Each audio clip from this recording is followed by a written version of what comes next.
Hi guys, sorry to interrupt your viewing, but please subscribe to the channel and like this video. Thank you. You ever feel like the universe is playing a cruel joke on you? That's how I felt when I found out my brother had stolen my car, totaled it, and left me to deal with the aftermath. But what really pushed me over the edge? My parents telling me I should have just let it go. It started as an ordinary work trip, long hours in a conference room, lousy hotel coffee, and the usual countdown until I could go home. My car was the last thing on my mind. I'd left it parked in my driveway, locked up tight, because where else would it go? It wasn't until my phone rang 3 days into the trip that I realized how wrong I was to assume it would stay safe. Hey, my brother Jake's voice came through the line, shaky and uneven. That alone should have been a red flag. Jake was always too confident, even when he shouldn't be. Hey, what's up? I said, glancing at the clock. It was nearly midnight, way too late for a casual chat. He hesitated. Don't freak out, but something happened to your car.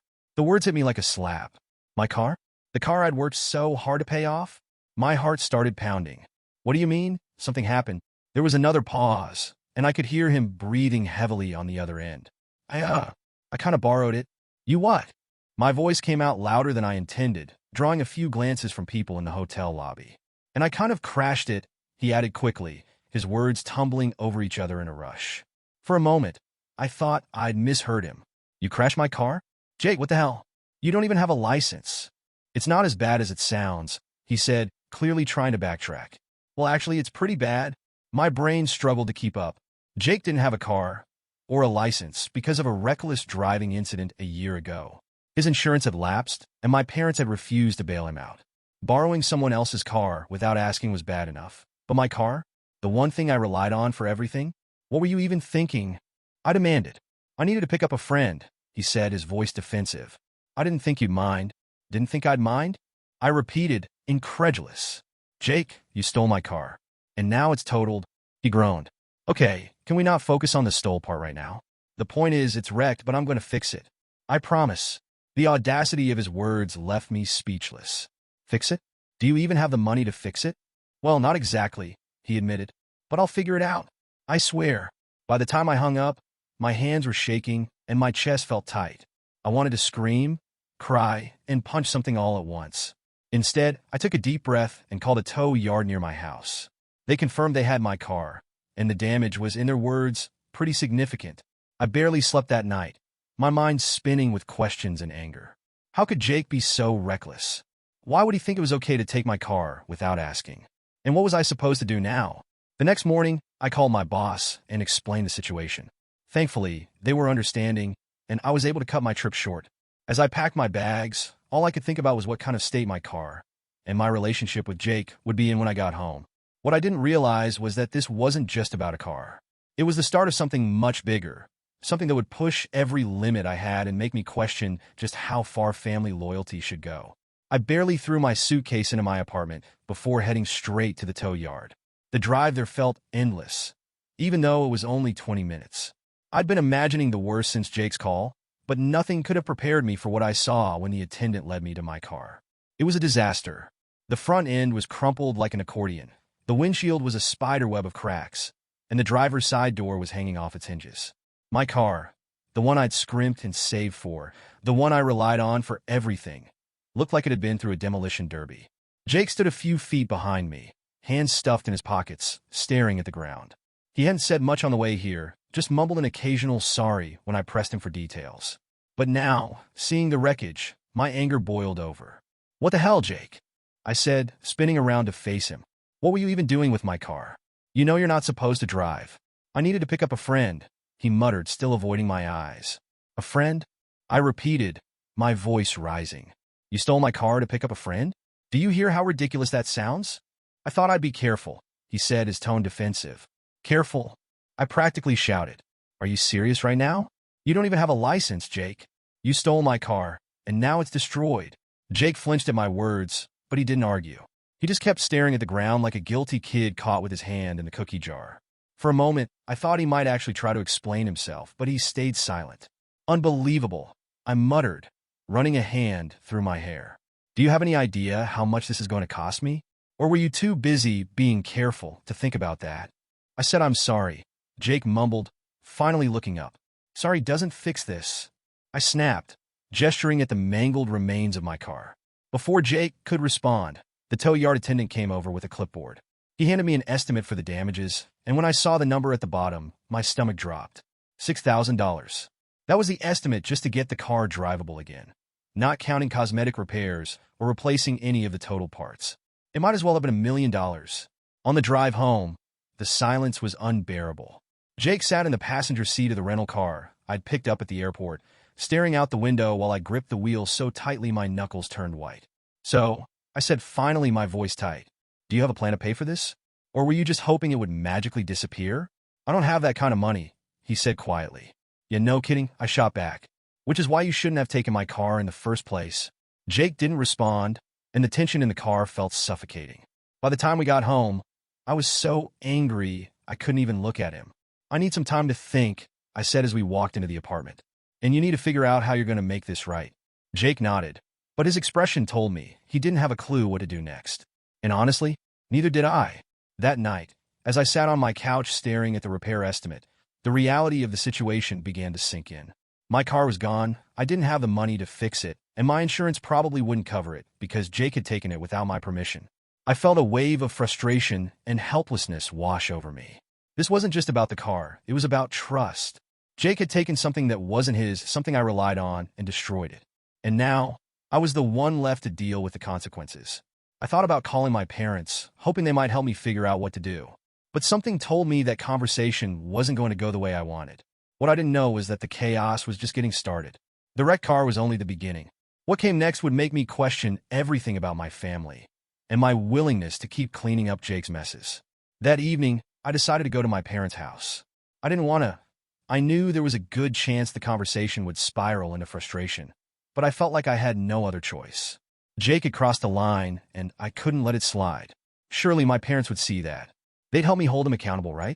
When I arrived, the house smelled faintly of dinner, and the TV murmured softly in the background. My mom was in the kitchen washing dishes, and my dad was seated in his recliner, flipping through the channels like it was any other night.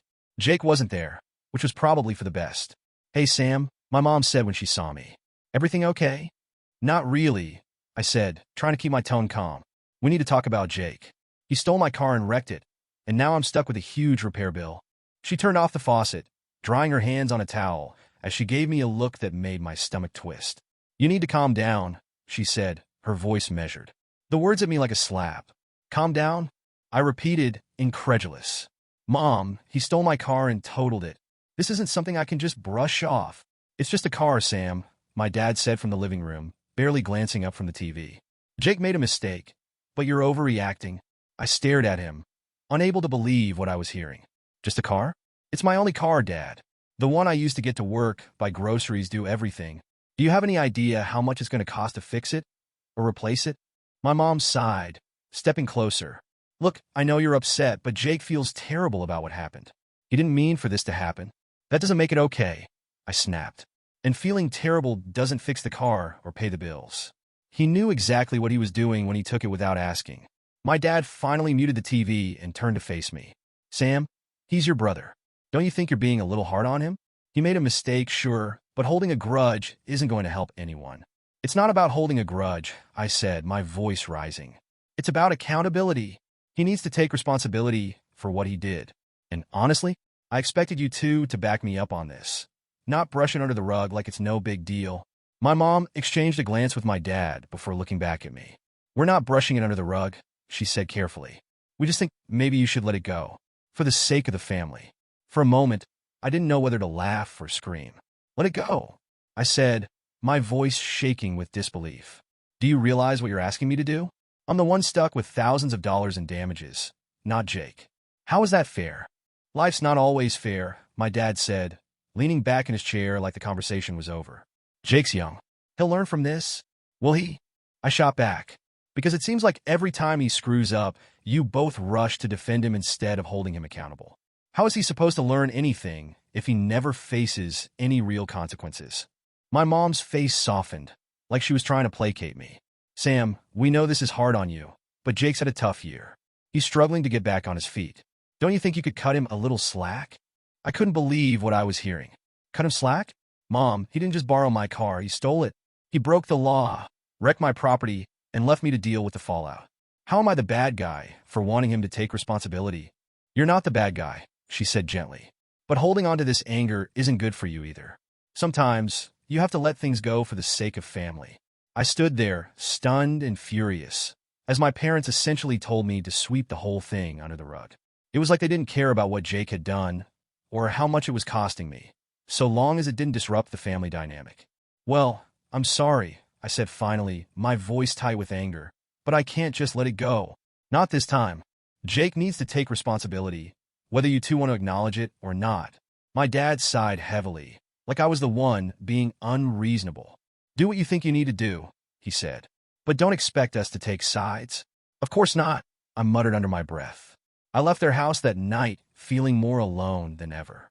My parents, the people I thought I could count on, had made it clear that I was on my own. Jake might have been the one who wrecked my car, but the real damage was just beginning. I realized then that this wasn't just about a car. It was about the cracks in my family's foundation, the ones I'd been ignoring for years. And now that they were out in the open, I wasn't sure if they could ever be repaired. It was 3 days after the blowout with my parents when Jake finally decided to show his face.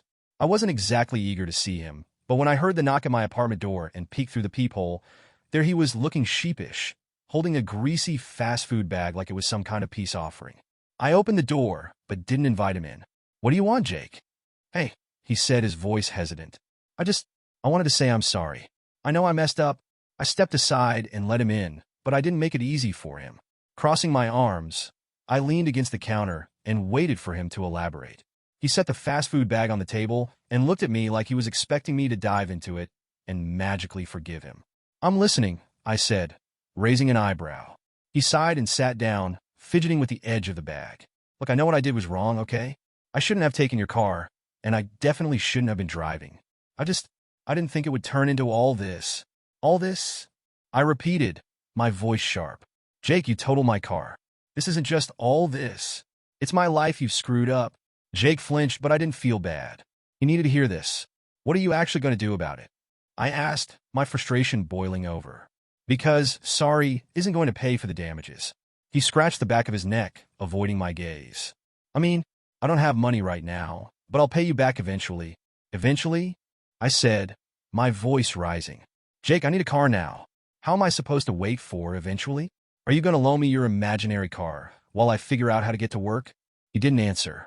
Instead, he sat there looking uncomfortable, like a kid caught cheating on a test. You don't get it, do you? I continued, my anger building. This isn't just an inconvenience for me, Jake. This is my job, my bills, my life. And now I'm drowning because you couldn't keep your hands to yourself. He finally looked up at me, his expression defensive. What do you want me to say, Sam? I screwed up. I know that. But I can't just magically fix it overnight. No, you can't, I snapped. But you can at least try. Stop making excuses and start figuring out how to make this right. Jake shifted in his seat, mumbling. I'm doing the best I can. I let out a bitter laugh. The best you can? Jake, you haven't done anything. You haven't offered to help pay for the repairs. You haven't even asked how I'm managing without a car. Your best is just you trying to feel better about yourself while I deal with the mess you made. He stood up abruptly, his hands clenched at his sides. What do you want from me, Sam? Blood? I said I'm sorry. I'm trying, okay? You're not trying, Jake, I said coldly. You're just trying to avoid responsibility. There's a difference. His jaw tightened, and for a moment, I thought he might actually say something meaningful. Instead, he grabbed the fast food bag and shoved it toward me. Here, he said, at least eat something. You look like you could use it. The sheer audacity of his words made my blood boil, but I was too exhausted to keep fighting. You can leave now, Jake, I said, my voice flat. He opened his mouth like he was going to argue, but thought better of it. Without another word, he turned and walked out, the door slamming behind him. As I stood there in the silence of my apartment, I felt a strange mix of emotions, anger, frustration, and an overwhelming sense of defeat. Jake's apology had been as empty as I'd expected, a half-hearted attempt to check a box so he could pat himself on the back for trying. I glanced at the fast food bag on the table and pushed it aside. If Jake thought a burger and fries were going to fix this, he was more delusional than I thought. That night, as I lay in bed staring at the ceiling, I couldn't stop replaying the conversation in my head. Jake's words, his excuses, his complete lack of understanding. It was all proof that he didn't fully grasp the consequences of what he'd done. And the worst part? I wasn't sure if he ever would. If dealing with Jake was infuriating, dealing with my insurance company was its own personal hell. I'd never had to file a claim for anything this serious before, but I figured that's what insurance was for, right? I was about to learn how wrong I was. The first red flag came during my initial call to report the accident. After sitting on hold for what felt like an eternity, I finally got through to an agent.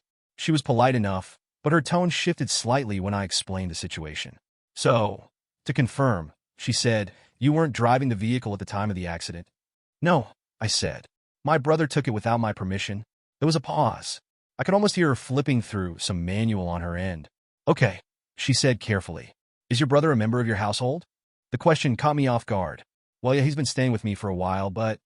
She cut me off gently. If he's a member of your household and had access to the vehicle, he's considered an authorized driver under your policy. I blinked, trying to process what she just said. Wait, what? He took the car without my permission. How does that make him an authorized driver? I understand your frustration, she said in that rehearsed, professional tone that made me want to scream. But unauthorized use by a family member isn't considered theft under most policies. I couldn't believe what I was hearing. So, you're telling me my brother stole my car, totaled it, and now you're saying I'm on the hook for everything? I'm sorry, she said, though her tone lacked any real sympathy. But yes, that's correct. I felt my chest tighten as I fought to keep my composure. There has to be something you can do. This wasn't my fault. He didn't have my permission. I understand, but the policy terms are clear, she said, as if that explanation would make me feel better. If you'd like, I can send you a copy of the relevant section of your policy for review. Oh, that's great, I said sarcastically. I'll be sure to frame it and hang it on my wall. She either didn't catch the sarcasm or chose to ignore it. I'm truly sorry, but there's nothing further we can do in this case. I hung up the phone feeling utterly defeated. Not only was my car destroyed, but now I was responsible for every penny of the damages. It was like a cruel joke, except no one was laughing. For the next few hours, I spiraled into a pit of frustration and hopelessness. I tried calling a few other insurance companies to see if there was any recourse, but the answer was always the same. Family members with access to the vehicle were considered authorized drivers. I couldn't help but think about how different things would have been if a stranger had stolen my car. In that case, it would have been a textbook theft claim, and the repairs, or at least the value of the car, would have been covered. But because it was Jake, my own brother, I was left holding the bag. The irony wasn't lost on me. The person I should have been able to trust the most had turned my life upside down, and the system that was supposed to protect me had basically shrugged and said, too bad. That evening, I sat at my kitchen table with a stack of bills and the repair estimate from the tow yard. The $6,000 needed to get my car back on the road might as well have been $6 million. Between my rent, utilities, and student loans, I didn't have anywhere near that kind of money. I thought about calling Jake and demanding he figure out a way to pay for the repairs, but I knew it would be pointless. He didn't have the money, and even if he wanted to help, there wasn't much he could do. Instead, I poured myself a drink and tried to figure out my next move. Selling the car as is would barely cover the cost of the loan I still owed on it, let alone leave me with enough to buy a replacement. Taking out another loan felt like a trap, but I wasn't sure I had any other options. For the first time in years, I felt completely and utterly stuck. Jake had wrecked my car, but the fallout had wrecked everything else, my finances, my plans, and even my sense of stability. As I sat there, staring at the repair estimate, one thought kept running through my mind. How the hell was I going to get out of this mess? The aftermath of the accident wasn't just about the wrecked car or the insurance nightmare. It was about the fracture it caused in my family, a divide that seemed to grow wider with every conversation. Every time I looked at Jake, I felt a surge of anger bubbling up inside me. His casual attitude about the whole thing only made it worse, like he expected me to clean up the mess and move on. My parents, meanwhile, seemed more focused on protecting Jake's feelings than dealing with the real issue. Any attempt to bring up how his actions had upended my life quickly turned into a heated argument. "You're being unreasonable," my mom said during one particularly bad blowout. Jake made a mistake. He doesn't deserve to be punished for the rest of his life. I couldn't believe what I was hearing. "What about me, Mom?" I shot back, my voice rising. "I'm the one dealing with the consequences of his mistake. Why don't I deserve your support?" My dad, ever the peacemaker, tried to step in. "Let's all just take a step back," he said, holding up his hands like he was trying to stop a fight. "This is a family issue, and we need to stick together." I laughed bitterly. Funny how that only applies when Jake screws up. "Sam," my mom said sharply, "that's not fair."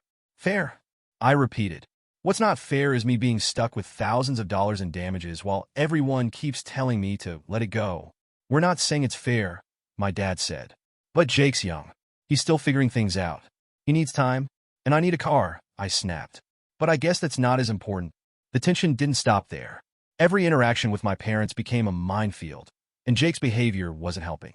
He'd started avoiding me altogether, which I would have appreciated if it didn't feel so cowardly. One evening, my mom called and started in on her usual defense of Jake. He feels awful, you know, she said. He hasn't been himself since the accident. Oh, I'm so sorry for him, I said sarcastically. It must be so hard to destroy someone else's life and not have to deal with the fallout. Don't be like that, she said, her tone edging toward exasperation. This isn't just hard for you. It's hard for all of us. All of us? I repeated. Mom, the only person paying for this, literally and figuratively, is me. So forgive me if I don't feel like sharing the burden of Jake's screw-up with the family. Why are you being so stubborn? She snapped. Families forgive each other. That's what we do. No, Mom, I said, my voice steady but firm. What we do is enable Jake every time he messes up. That's not forgiveness, it's avoidance.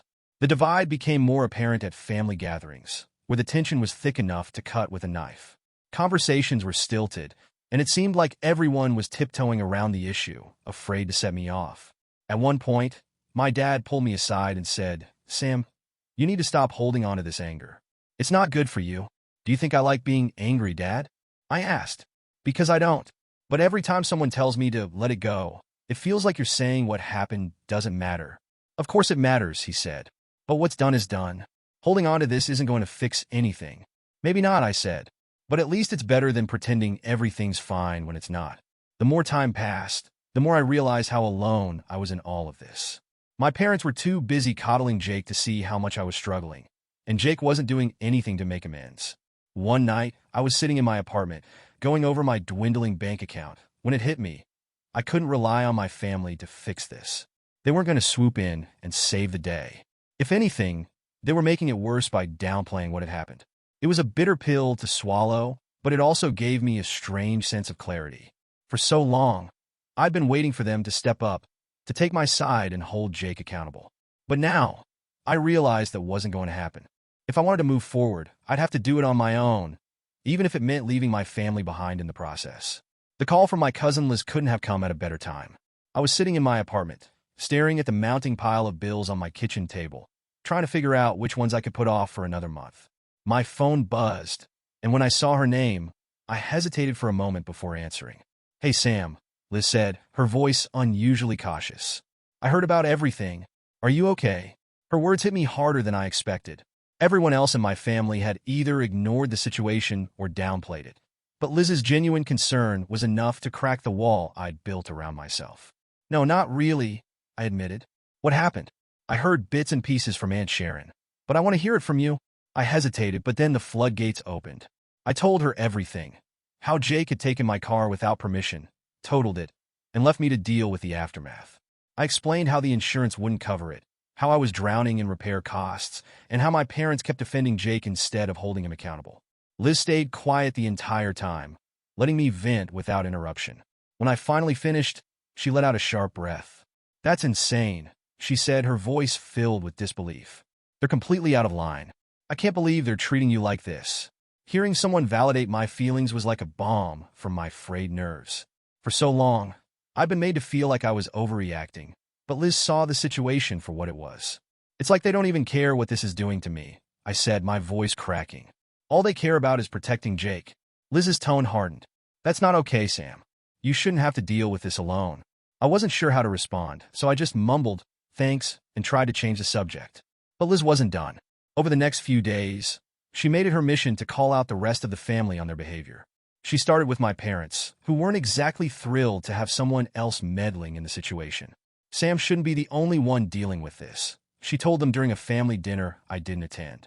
Jake needs to step up and take responsibility, and you guys need to stop making excuses for him. My mom tried to brush her off. Liz, you don't understand. Jake's been through a lot this year, and Sam hasn't. Liz shot back. She's the one stuck with the bills and no car because of him. Why is it her job to clean up his mess? Liz didn't stop there. She confronted Jake the next time she saw him, catching him completely off guard. "Hey, Jake," she said casually as they crossed paths at a family event. "What's your plan to fix things with Sam?" He blinked, clearly not expecting to be put on the spot. I don't know." I told her I'd pay her back eventually. "Eventually isn't good enough," Liz said bluntly. "She's drowning, and you're acting like this is no big deal. You need to grow up and take responsibility." Jake mumbled something about working on it and quickly walked away, avoiding her for the rest of the day. Liz's support was a lifeline during a time when I felt like I was drowning. She checked in on me regularly, offering advice and encouragement when I needed it most. But her involvement also caused more tension within the family. My mom called me one evening, clearly upset.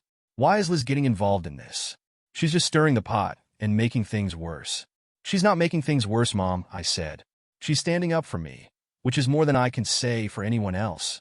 "That's not fair," my mom said, her voice defensive. "We're trying to keep the peace." "Yeah, by sweeping everything under the rug," I shot back. Jake, meanwhile, started avoiding Liz entirely.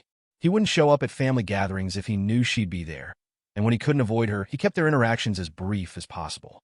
While Liz's actions didn't magically solve my problems, they gave me a renewed sense of strength. Knowing that someone else in the family saw things from my perspective made me feel less alone. For the first time in weeks, I started to believe that maybe, just maybe, I could get through this. Even if my parents refused to see the truth and Jake never fully stepped up, I had someone in my corner. And that made all the difference. I wasn't expecting to see Jake again anytime soon, let alone have him show up unannounced at my apartment. After weeks of silence from him, and months of frustration and anger on my end, I'd started to accept that he was never going to step up. I was on my own just like I'd been from the start. But then there he was, standing at my door one Saturday morning with an envelope in his hand and an expression I couldn't quite read. "Hey," he said awkwardly, shifting his weight from foot to foot. "What are you doing here?" I asked, my voice flat. He hesitated, then held out the envelope. I sold some stuff. It's not much, but it's a start." Curiosity got the better of me, and I took the envelope, opening it to find a small stack of cash inside. I quickly counted it. $500. It wasn't nearly enough to make a dent in the thousands I owed for the repairs, but it was more than I'd expected from Jake, which was saying something. I looked up at him, still unsure of what to make of this gesture.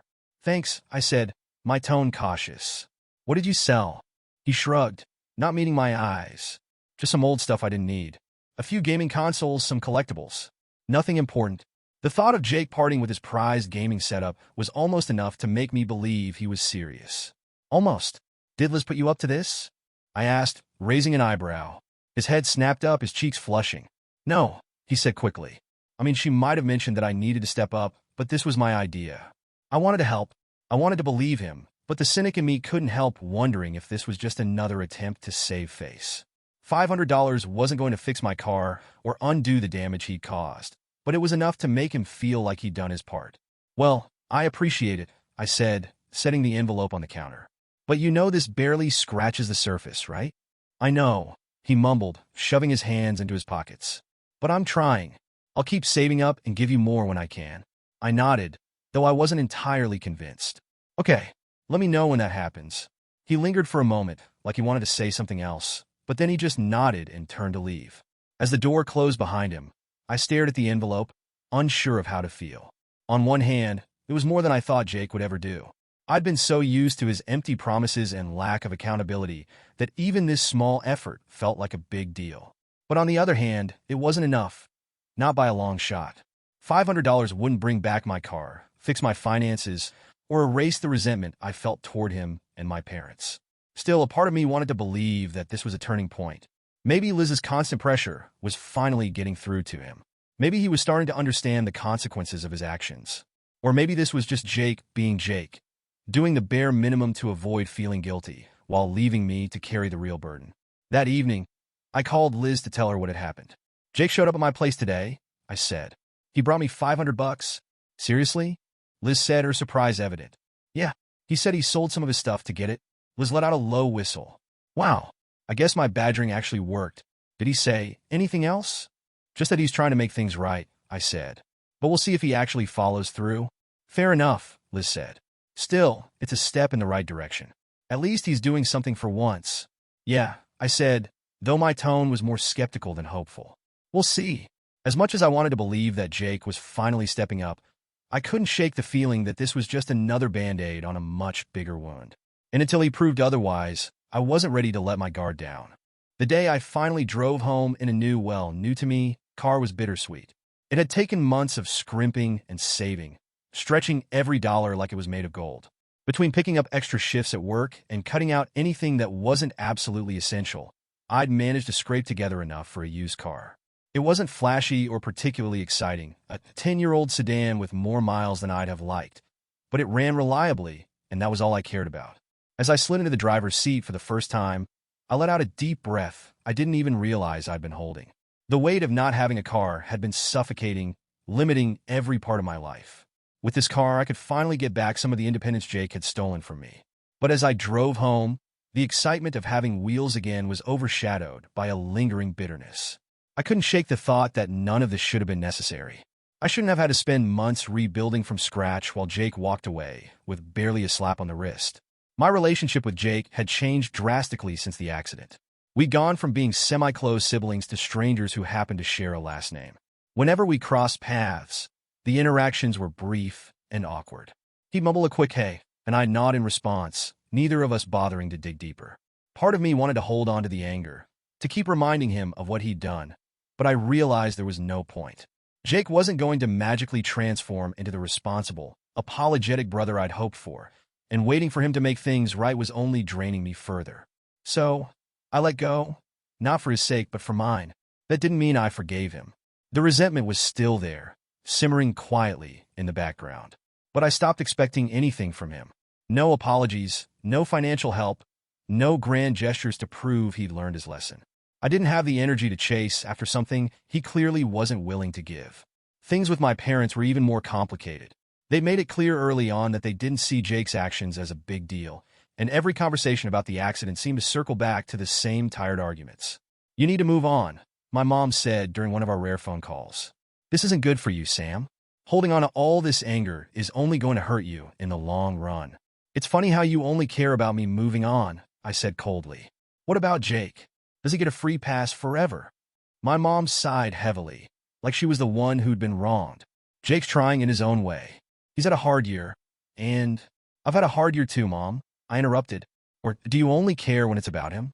That conversation ended the same way they all did, with her telling me I was being too stubborn and me hanging up before I said something I couldn't take back. Eventually, I decided to put some distance between myself and my parents. I didn't cut them off completely. I still answered their calls and visited occasionally, but I stopped expecting them to take my side. It was clear they weren't going to change their perspective, and constantly arguing with them was doing nothing but wearing me down. They continued to make excuses for Jake, and I stopped trying to convince them otherwise. Let them coddle him. Let them pretend his mistakes didn't have real consequences.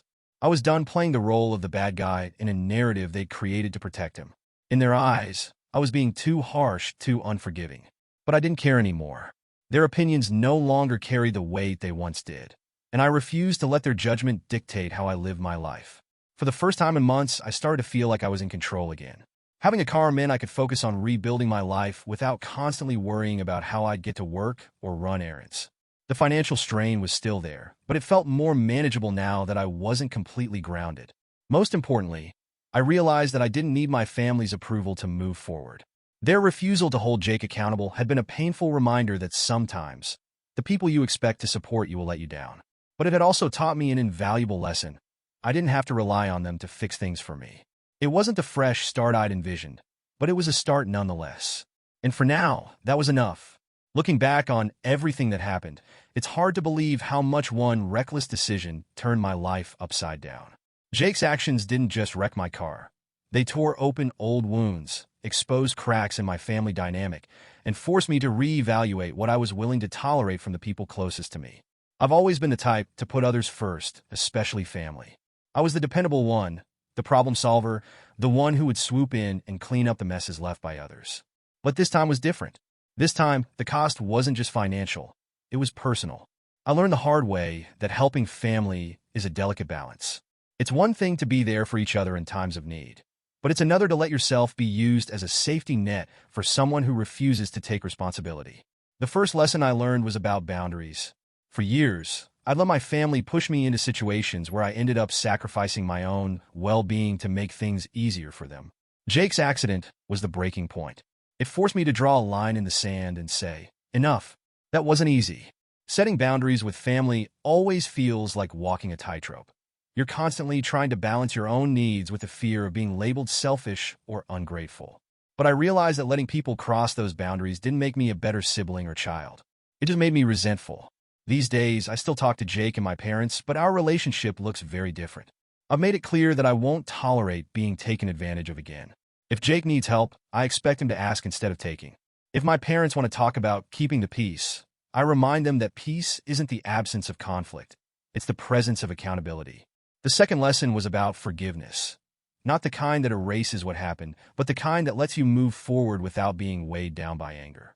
For a long time, I thought forgiving Jake would mean excusing what he did, letting go of the anger and resentment I felt toward him. But that wasn't true. Forgiveness wasn't for Jake, it was for me. I've accepted that Jake may never fully grasp the impact of his actions.